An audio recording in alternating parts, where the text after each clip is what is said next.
This podcast is brought to you by the Washington State Department of Health. As we continue to listen, learn, and grow, we are amplifying Black voices and perspectives in an effort to start a new COVID-19 vaccine conversation. We're sharing stories intended to help us navigate this unprecedented time together and to co-create solutions in support of the Black community. Hear these stories at weconsiderwa.org. Geico asks, how would you love a chance to save some money on insurance? Of course you would. And when it comes to great rates on insurance, Geico can help. Like with insurance for your car, truck, motorcycle, boat, and RV. Even help with homeowners or renters coverage. Plus, add an easy-to-use mobile app, available 24-hour roadside assistance, and more, and Geico is an easy choice. Switch today and see all the ways you could save. It's easy. Simply go to geico.com or contact your local agent today. We return to the men's room with Miles and Thrill. 99.9 KISW. Florida man who tried a base jump from a high-rise condo complex died over the weekend after his parachute apparently did not open. And local authorities have now identified him per a release in the Panama City Beach Police Department cited by the Panama City Herald. Deputies found the body of a 31-year-old man named Timothy Ackerman at around 6:45 Sunday in front of the Sunrise Beach Resort. It's not clear what floor Ackerman tried to leap from. The release says it could have been the 23rd. Police previously told the television station they thought it was the 14th floor. In the incident report, a witness who was cruising by on a motorcycle said he spotted Ackerman plummeting from about halfway up the 23-story building. What is clear is that the parachute attached to Ackerman, said to have been an experienced jumper, by the way, did not seem to have deployed. Witnesses were shaken. He had kind of landed in the ditch. I don't want to describe him. It was not a very pleasant scene. By the way, every year they say, according to police, someone attempts this, whether it be a local or a spring breaker, usually a spring breaker, and every year someone is lost because of it. That's pretty crazy. Specific building? Yes. Or just, really? Yes. Huh. I guess based on the fact that it might be the highest building in Panama City. Okay. As far as the beach is concerned. Our question, what malfunctioned or went wrong because it was bad or you were bad at using it? 206-421-ROCK. That's crazy, but Panama City's got some tall hotels. Right. Mm-hmm. But I can't imagine, like, ooh, it's the tallest one. Let's jump off of it. That doesn't cross my mind at all. No, but if you do that stuff and you're on spring break, then that's the one, right? That's the building you're going to pick. People are going to be amazed. They were. They were amazed. They were amazed. Here's one from the comments. Says, an infinity bathtub went wrong.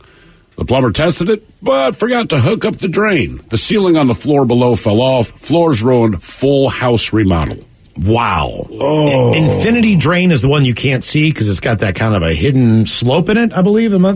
I'm thinking infinity pool. But this is an infinity tub. Infinity pools go off. It looks like you're going to go off the edge. Right. Oh. So I think infinity tub means like there's not a railing. Like a normal tub is like round or square. Gotcha. Whatever. Like, I think this is just supposed to drop off and then go into the drain that he didn't hook up. I see what you're saying. That seems insanity. Though. Like, how could you forget but first of all, drain? You gotta, if you're putting in that type of a tub, let's see. Pull it up. I'm assuming that. Oh wow, it's this. That is a nice ass tub. So basically, you're right, Ted. It falls off the side. Yeah. But I mean, if you're putting in that type of tub, that means that your home. It's probably a nice home. This is not cheap. There's no way in hell. That's a nice house below that, is what I'm saying. Mm-hmm. Next time, do it in your basement. It was. Hello, Dave. Welcome to the men's room. Actually, it's Don. Don. Oh, Don. Welcome to the men's room. Yes, welcome back, Don. I'm glad to be back. I'm sorry, Miles, but you inspired me. Listening to you talking about changing out the batteries in your smoke detector. So I hope I inspired you to go around and change all your batteries in your smoke detectors. Well, no, I can pretty much do that off of a step stool, but anyway, I live, I've got about a 23-foot ceiling, cathedral ceiling, which is about, and, the grade level of the house is 10 foot above because it's got a raised deck. Anyway, they're called gorilla ladders, those, 10 ladders in one and all that stuff. Oh, yeah. You can turn it into an extension ladder. So I popped the pins in, and extended it up, and I'm trying to clean the crap, out of the valley so it doesn't back up. And I kind of stretched a little too far, and all of a sudden, the piece that holds the pins, in the adjustable stuff, snapped on one side. And I remember you talking to Ted about how far he fell, and it seems like it takes forever. But I went down about 20 feet over the rail, me and the ladder, landed on it, banged my head off it. Luckily, I don't have too many brains left. But, sure. I staggered back and, I had a couple of bruises. But, about 3 years later, I took an extension ladder, put it up a light pole out of my yard. And I know better. I didn't tie it off. I was coming down the ladder, and the ground shifted. I landed on that extension ladder, put a permanent offset in it, and broke 3 ribs. So my old lady won't let me go up on ladders until she gets life insurance boosted. Yeah, I wouldn't either. I think that you as a person should know better than to get up on a ladder anymore. Wow. When your wife stops caring, that means she has the life insurance policy all sorted out. That's when you know. That's it. That is the moment, man. What malfunctioned or went wrong because it was bad or you were bad at using it? 206-421-ROCK. Hello, Ian. Welcome to the men's room. Hola. Hola. So my story is, you go to the bathroom on a plane, someone's got to suck that stuff out of the plane, and that just happens to be me. But luckily that day I was training a guy, and he hooked up the hose to the receptacle, went and tried to lock it on. He assumed it was locked on. He hit the dump valve, and to his surprise, it wasn't locked on, and that hose fell off and got covered in human waste. How much human waste? We put, I think it's about 15 gallons of blue juice in there, but I don't know how big that actual tank is. Is that per day that's done, or is that like per flight? Yeah. So how often? How do they do that? That's per flight. So every flight has clean blue water. I don't know how they do it for commercials. Ours is for the military aircraft. So for our regulations, it's whenever the plane is done flying, for either if it's flying around here or if it's coming back from somewhere else. Now, do you get the rest of the day off when wet liquid poo falls all over you? So our procedure for that is you go back to the shop, you change out of what you have, and we have like disposable suits that they can throw on if they want, and then go home and we'll see you tomorrow. Okay. How often does that happen? How often does someone just not hook up the hose right? Well, with some of our stuff, some of them are faulty, and we're working on getting them all replaced. It's just when it breaks, you don't know. It's going to dump on you, and that's how you're going to figure it out. But I would say for the new guys, everyone does it at least once, and that's how you learn. But I would say maybe once a month someone does it because we're training someone. Okay. How bad does that smell? The blue juice or the water that we put up there, it actually covers it up pretty good, unless you got a plane that's been flying all across the country and whatnot, and they haven't serviced it. And if it's sat for a little bit, it overrides the smell of that blue juice. I would honestly be curious to find out from someone who does that for a living, right? Mm-hmm. Works for a major airline. Because you know these planes. You know where they're flying from. You know where they're flying to, et cetera, et cetera, et cetera.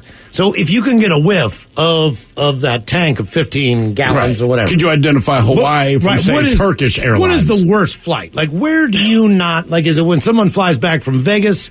Or could it be like something where you would never think about it, like, oh, they were in New Orleans. They probably ate their face off. You know what? That might be the one. I'm trying to think of where it would be. You know, because a military base is going to be pretty bad already. Like but I would think Vegas, there's so much booze and other stuff, like, that's just going to be a lot of running. But it also could be vomit. It could be vomit, but I still think New Orleans is worse, just based on a lot of people go to Vegas and they don't eat a whole lot, right? So, like Ted said, I think consistency-wise, the Vegas spill would be the worst. It's going to be liquid no matter what it is, right? I don't know if it's going to be the worst or not. New Orleans, man, I think it's going to be thick, chunky. You know, everyone. But if you go down there, you're going to party too. So it's not like you're not partying. But you make it a point to. But it's more of a combination of two. Like you said, in Vegas, you might be so busy going to shows, doing this, doing that. The show in New Orleans is the food. Very much. In the live, I mean, you might go sit down for a 4 or 5 course meal. You might eat 2 or 3 times in New Orleans, but that does not stop you from drinking all day on Bourbon Street. That's what I think. But you eat a lot more in Louisiana than you do in Vegas. And I think that's don't get me wrong. problem. I have been to Vegas with a buddy. We went for a fight. Like, we drank, but it wasn't anything crazy. Right. And we ate nice meals, but we didn't. I can't explain it. Like the first time I left Louisiana, my stomach felt like garbage. Well, one, it's all the butter, all the spices, It's a all lot of fried. seafood. Right. It's fried. Mix that with the booze. Put it in the blue juice. Let that spill on it. I'm going to say New Orleans Is the worst or flight to the toilet Houston. from. All right. I was about to Because barbecue, say, man. Barbecue. And now you got meat poops. No, and no, but that's not as bad as is crayfish. The crayfish and just any kind of crustacean in general.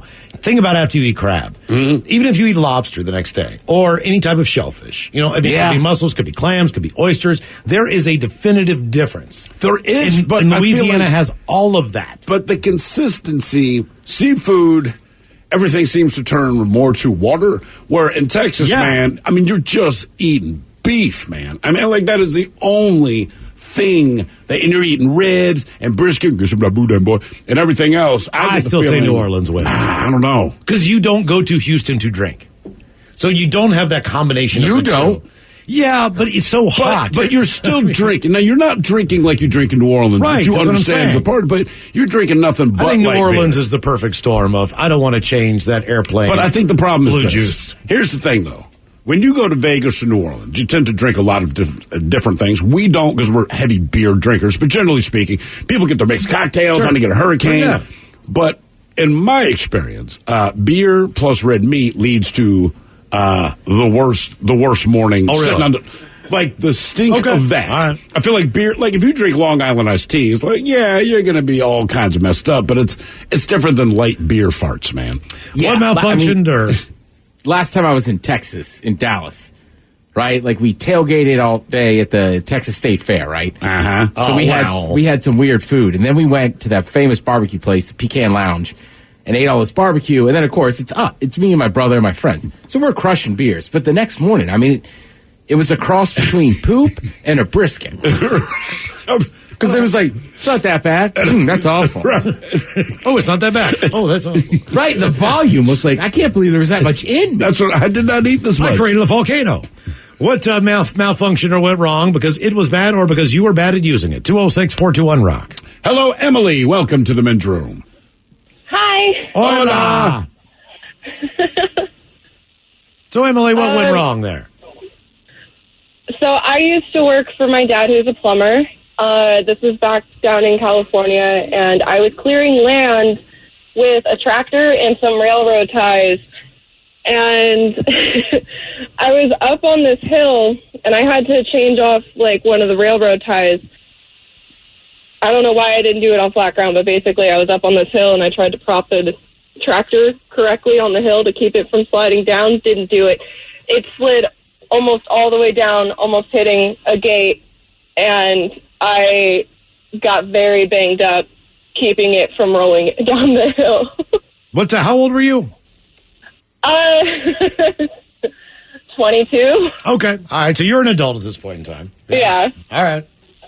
So you get less leeway. Mm-hmm. Can you, do you know stuff about plumbing now because of all this work you did with your dad? I know some stuff. I honestly am not an expert. I mostly just was his tractor operator. All right. You did a bang-up job on that. What do you do now for a living? I drive for Amazon because I moved. Okay, well, hopefully not tractors. That's an interesting resume. You know what I'm saying? What'd you used to do? Railroad ties with a tractor. Yeah. Poorly. So not too long ago, I did get an Amazon truck stuck in a ditch. So, that Was it snowing? No. What happened? I was out in Edmonds, and I got on this really steep or narrow road. It was one way each way, and I didn't want to be one of those delivery drivers that was just in the middle of the road delivering packages to one or two houses. So I tried to pull off on the side, and I just pulled off into a march, and it just sunk. That's what you get for being nice. Yeah. I keep trying to tell people this. Yeah, you're thinking with your heart there, but that's why they're in the middle of the road. By the way, Miles, real quick, to your question, what would be the worst city if you're going to drain the airplane bathroom blue juice? So a couple people they've tried it. One guy says the flight from Cabo last week was pretty bad. That's actually a strong call, right? It's Mexico. Yeah. And you're partying. You are partying if you go to Cabo. That's a pretty good call. Someone says, I used to work at SeaTac, and trust me, the smell is horrible no matter what city. If the flight is packed, the smell is worse. So it definitely depends on the number of people. Someone else, my wife had bad oysters on Sunday. Yesterday, she could have killed a skunk with her farts.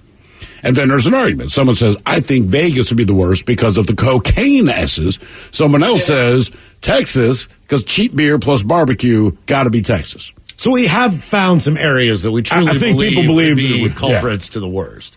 Cabo I didn't think about because I was just thinking about domestic, but yeah, for the most part. Cabo might take it. I mean, Cancun might be another good one too, but Cabo I think it's a little bit crazier as far as older adults who might have more stomach issues than a 20-year-old on spring. Right, probably handle it a little bit better. In Texas too, I think that's one of the only places I've ever been in my life. Like a state trooper was like, I walked by something. I was like, everything is big here in Texas. He was like, not from here, huh? And I was like, no. He goes, all right, partner, get some more beers in you. The cop said that to you? Yeah, and I was like, I mean, okay. All right. The hospitality. Yeah. Cool. It's like in Texas, it's just like, get a couple beers. You'll be all right. Well, another thing I can base my argument on is having relatives from Texas and having been to Texas after we've eaten and following them into the bathroom. It's,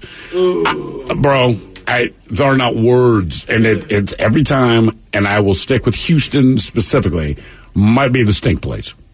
Because you follow them in the bathroom, like your eyes water. It's that bad. Mm-hmm. Could just be, Now I'm thinking about it more. I was like, that's just the way I travel. What do you mean? Just get drunk? I was about to name another city that it's like, well, no, what's you the just city? Throw it into a hat, man. Chicago? Chicago's not bad. Yeah. Yeah, Chicago's... I eat like crazy in Chicago, typically. Yeah, and the thing is, when you're on vacation, you don't make the best choices, right? No, that's why I'm on vacation. Right, like, if you pick random 3 days, you'll have some normal food, right? Sure. But you're on vacation. So one night's deep dish. The next night is Italian beef. You know what I mean? Like, right, that's... Yeah, you try to hit as many spots as you can. You don't have enough time for all the places you want to go eat. Right, so that's typically what we did. That's what we did in Denver, and then we went to some famous diner that has like a bar on it. It's on all the shows, but same thing. They have these massive breakfasts. We got back to the hotel, and I was like, "I'm gonna take a poop in the lobby." And they're like, "Why?" And I'm like, "It's gonna be bad." Yeah, that's a good trick though. Hey, I did that in New Orleans. Pro tip, man: the lobby bathroom is rarely as packed. You know what I mean? It rarely is. Well, I was sharing a room because with you a got guy, that room, and know if you really want to go blow it up, you're 2 or 3 floors up, right? I mean, it's so easy to go to your room and use the bathroom. And they're vented better in the lobby bathroom, right? They actually have fans spinning in the hotel room. And I was sharing a room with the guy that used to play football, which makes it even worse. Because for him, football players in the locker, they do everything in front of each other. So he's in the shower. He's like, man, you're weird. I'm like, what do you mean I'm weird? He's like, you go down to the lobby to poop. I said, bro, I'm trying to do you a solid, man. Because, you take forever in the shower, right? But he's like, you just poop in here when I'm taking a shower. I said, I don't think you understand what I'm trying to do for you, man. Like, I'm not going down there because I'm solid. This is called a courtesy. Yeah. If you were not up here, I would use it, and I'll use that bathroom if you're still in bed. But like, bro, you're in that steamy ass bathroom. And again, we're in New Orleans. Well, hell, we're in Mississippi, which might even be worse. I'm doing you a solid, and when I go down into that lobby, I'm not doing anything that's solid. It should be, but it's not. What malfunctioned or went wrong because it was bad, or you were bad at using it? 206-421-ROCK. Hello, Chris. Welcome to the midroom. Hola. Hola. All right, so this is like 2006. I was still in the military at the time, and we're on deployment to Iraq. And so we go out on a mission, whatever, and we're supposed to hit this one building. And what we normally do is we stack against the door. Someone kicks the door, and you throw a flashbang in. And we're going after that. So my job at the time was to throw in the flashbang. And, there's a certain way you prep it. You pull the pin, you do all this stuff, and throw it in. Cool, good to go. I throw it in, and I fall back in the stack, and then I wait. And I wait. And we wait. And it seemed like a lifetime. The thing never went off. So everybody's hearts drop because you know that once you kick that door in, you made a scene. You know what I mean? So if anyone's in there, they got time to posture and do everything they're supposed to do. Sure. That's why you throw the flashbang in there. But it never went off. And we waited. It seemed like a freaking eternity, bro. Like, just forever. And then finally my squad leader kind of looked at me, kind of shrugged his shoulders, and just Leroy Jenkins right up in there. And then it'd go off when you got in there, poof. It never went off. So the whole time I'm thinking in my head, like, because you'll get in trouble if you do some stuff wrong. You know what I mean? You train. And in my head, I'm like, Did I pull the pin? Did I pull the rubber band around the spoon? What did I do? And we find it in the middle of the floor. Everything's off of it. It just never went off. And it's something you hear about a lot, like, hey, sometimes they don't go off, so, give it 2 seconds, and if they don't go, just go in anyways, whatever. But you got to be afraid to me. You got to be afraid to even pick it up and touch it, thinking that it could detonate. We kicked it in the corner and left it. We kicked it in the corner and left it. Like, all right, unexploded ordnance, leave that thing. Right, exactly. We just left it. Yeah, but that shouldn't happen. About the longest time of your life, the longest wait of your life. Yeah, what is the time limit that you wait? Like, we've kicked open the door so they know we're here, and in their opinion, we just threw a ball into their building, right? So how long do they're sitting there with AKs, and we're like, okay, let's go in there. Well, is there the consideration of throwing another one? Like, my thought would be like, Jeff, really? Too much time's gone by. You prepped one, you threw one, you're waiting. That's enough time. That's way more enough time for someone to just turn their AK off of fire to from safety to fire, and you're done. That's it. That's why I want to throw another one in there. Yeah, I'd want to, but at that point, you lost your element of surprise. Just go. Sure. I'd put it this way: when say you have a one-night stand, and 9 months later that girl calls you, and that phone's ringing, and you're staring at it, that's what it felt like. Okay. That's what it felt now like. let me ask you: why do I know this name, Candy? No! I'm in that place. Let's say I'm in that place behind that door. You throw that flash bomb grenade in. It goes off. I'm 10 feet away from it. What happens to me? You're blind, deaf, and dumb. For how long? Don't insult my friend. He's just asking you a question. I mean, I'm drooling before you get there. How is this a temporary stun, or is this me permanently? It's temporary, but it's long enough for you to get killed. Well, so in that case, you might as well make a like, well, fellas. I mean, I'm glad I'm incapacitated long enough to take a couple rounds. Yeah, like, what is hitting me? Like, what kind of blast is hitting me? Is it like like a shockwave? Like a concussion feeling. It's a concussion feeling, and it's massive ringing in your ears, and nothing. You can't even see stars because it's just white. Damn. It's pretty bad. Okay, that is when it works. When it works, yeah. Yeah. Man, thanks, U.S. government. I mean, not the same level of danger, but it happened to me once with a smoke bomb. So I feel you, brother. Pulled the pin, nothing happened. Oh, you should drink beers together and share stories. We can trade stories, man. Is this a sporting match? I don't know. Okay. But either way, yours is bigger, Ted. It's cool. Right. I had it in my hand for like 5 seconds. I was like, I'm just going to roll this down the road. Okay. What malfunctioned? So similar. Or what went wrong because it was bad or you were bad at using it. 206-421-ROCK. You're in the men's room. 99.9 KISW and KISW HD1 Seattle. Check out the brand new KISW 50th anniversary merchandise at This podcast is brought to you by the Washington State Department of Health. As we continue to listen, learn, and grow, we are amplifying Black voices and perspectives in an effort to start a new COVID-19 vaccine conversation. We're sharing stories intended to help us navigate this unprecedented time together and to co-create solutions in support of the Black community. Hear these stories at weconsiderwa.org. Geico asks, how would you love a chance to save some money on insurance? Of course you would. And when it comes to great rates on insurance, Geico can help. Like with insurance for your car, truck, motorcycle, boat, and RV. Even help with homeowners or renters coverage. Plus, add an easy-to-use mobile app, available 24-hour roadside assistance, and more, and Geico is an easy choice. Switch today and see all the ways you could save. It's easy. Simply go to geico.com or contact your local agent today. Take the next step toward the career you want, be it business, cybersecurity, healthcare, or more. UMGC can help you get there. No application fee when you apply by August 31st. Visit umgc.edu, certified to operate by Chev. KISW.com. We got a couple nice t-shirts in there, some very cool hats, and Ted, the official 50th anniversary KISW hoodie. Have you seen that? I've seen them, yes. You've seen that? Mike, have you seen one of those brand new 50th anniversary KISW hoodies? I have actually seen them, yes. I see one in my house. Who had one? I believe that was the man to your right. You got one of those? Well, my wife did, but it was given to me. But like most hoodies I get, it suddenly becomes hers. In fact, I was even told, ooh, that's really nice. I'm going to use that to do dirty things like walk the dog or... Get your brand new KISW 50th anniversary hoodie before the guys in the men's room do. At KISW.com. You can have stuff that we don't. I've laid eyes on them. Yeah, this stuff is so hot, we are seriously not available to get it in. So check it out now. All right, our question, what malfunctioned or went wrong because it was bad or you were bad at using it? Sure would like to have one, though. 206-421-ROCK. Miles, we had the question, today's question, but we had a guy that called. And he was talking about he was training a guy to drain the toilet of a plane after it landed. He did not hook up the hose right. And you can figure out the rest. It gets covered in human excrement. But then you posed the very important question, like, all right, so if you're working for a commercial airliner, it's not a job you want to do, but based on where that plane is coming from. And maybe also do where it's landing. Right, because if it's landing in New Jersey, they probably ain't different than, say, the people in Salt Lake City, right? Yeah. So the estimation of how they probably chose to enjoy their vacation. So people, they've been considering this. This has been a question for all mankind now. So people have some good points. Someone says, think about an international flight from India. Just based on the cuisine, the number of spices that go into that cuisine. All right. Right? But you're coming from India, so... And it's a long flight if you're traveling. It's a long flight. It's the food you're going to get on the plane. They say that can't be good. Someone says, what about... just a healthier diet. What about Florida? All the old people. So half of them are incontinent in the first place, right?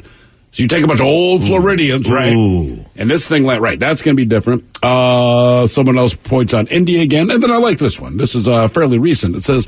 The day after St. Patrick's Day, green beer and corned beef and cabbage. Saying, think about it, man. You're draining a plane on March 18th, the day after everyone threw down. If it was on a weekend or something different, I would say yes. But back to the point of, is the plane full? You know, we're talking about a flight that flies out on, a Thursday this year? So I'm still going. This is a weekender. It's got to be on a weekend. It's definitely coming back from vacation. All right, a plane. I will say, though, I love corned beef and cabbage, but that stuff even smells funny on the way in. Yeah. And nothing good happens once it gets in your body. Based on your estimation there, Miles, including where the plane is landing, I'm going to say leaving Houston, landing in Newark. That I would refuse to drain the toilet. People from New Jersey go to Texas, eat Texas food, drink Texas beer, then fly back to Jersey where they already eat pretty well. Right. I'm just saying. I mean, look, I don't want to get stuck in the weeds here, but it's also about time of day. If it's a midday flight, most people probably empty their bowels. Most. So what do you think is going to be worse? You think it would be worse to go like the final flight of the night, the one that gets in at like 11, the red eye that shows up at 6 a.m.? No, I think you want to avoid that like 6 a.m. That's exactly right. Right? Because if you don't have time to play that home game in that hotel, you've got to rush, and you can't get it done in the airport, and you're going to board at 5:20, right? So and you don't have time to do your business. Plus, I mean, a lot of people are like me. I'm like 8:30, like clockwork. It even adjusts for the time zones. You're right. All right, the 6 a.m. flight from Houston landing in Newark, New Jersey, I'm going to say is the worst. I'm in for all that food, though. What malfunctioned or went wrong because it was bad or you were bad at using it? 206-421-ROCK. Hello, Cole. Welcome to the men's room. Liquor and whores. Liquor and whores. So, I got a good one for you guys. So, when I was working in a warehouse, I was using one of those big sit-down reach lifts, the one that has that boom that extends out really far. Okay. And those are diesel-powered, and we were told not to do this, but I did it anyway because it made it faster. But if you press down on the brake and the gas and then extended the boom, the hydraulics would move faster. And Hello? Hello? Yeah, we got...